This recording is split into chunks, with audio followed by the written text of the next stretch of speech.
আসসালামু আলাইকুম। Take plus রিপেয়ারে আপনাকে স্বাগতম।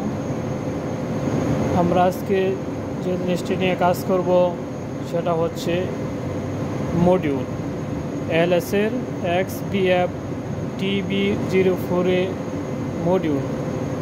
আজকে আমরা এই মডিউলটি নিয়ে কাজ করব। ইন্ডাস্ট্রিয়াল যেসব সার্কিটে কাজ করা হয় সেই ধারাবাহিকতা আমরা আস্তে আস্তে এগিয়ে যাচ্ছি। আজকে সেই প্রক্রিয়া অনুসারে আমরা আজকে একটা মডিউল নিয়ে কাজ করব, এলএস মডিউল। দেখি এটার ভিতরে কী প্রবলেম হচ্ছে। এটা কাজ করে না, এরর আসে। এই জিনিসটা আমরা আজকে সলভ করার চেষ্টা করব। দেখি এটা দিলে কি হয়। এটা একটা মডিউল।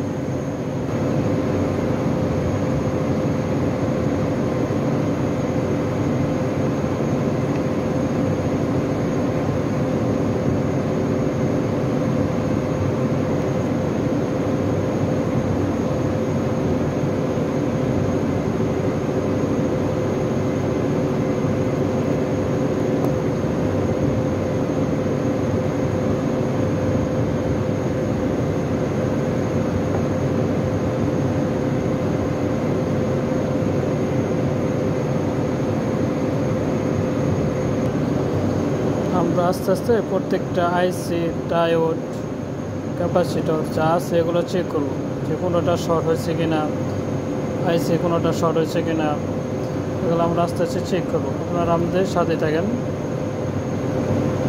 পরবর্তী ভিডিও পেতে আমাদের চ্যানেলটি সাবস্ক্রাইব করেন।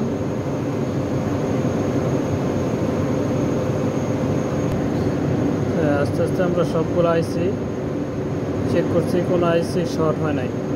তো কিসের জন্য আমাদের পাওয়ার আসতেছে না, এরর দেখাচ্ছে, এটা আমাদের ভালো করে দেখতে হবে। আলহামদুলিল্লাহ, তো এটা আমরা প্রবলেম ফাইন্ড আউট করতে পারছি। এটার প্রবলেম হচ্ছে কনভার্টারটা প্রবলেম হয়েছে, জন্য আমাদের কোনো ভোল্টেজ আউটপুট হচ্ছে না। এই ভোল্টেজ আমাদের ঠিকই ইন হচ্ছে, কিন্তু আউটপুট হচ্ছে না। আমার কনভার্টারের যে ইনপুট হচ্ছে 24 ভোল্ট, ইনপুটের 24 ভোল্ট আছে, যেমন কোনো আউটপুট ভোল্টেজ নাই।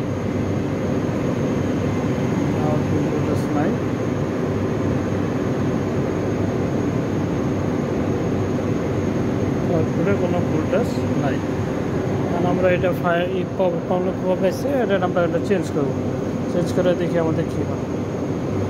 কনভার্টারটা ছিল মাস্টার কনভার্টার, এটা আমরা চেঞ্জ করে আমরা আরেকটা কনভার্টার লাগাইছি। এখন আমরা পাওয়ার দিচ্ছি, দেখি কী হয়।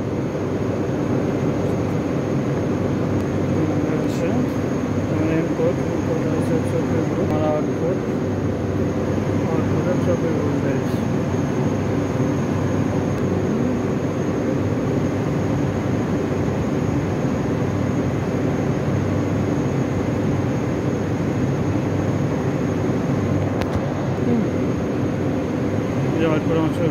প্রবলেম সলভ হয়েছে। আমরা ইন্ডাস্ট্রিতে সব ধরনের কাজ করে থাকি, রিপেয়ার যত ধরনের কাজ আছে সবটি কাজ করতে থাকি।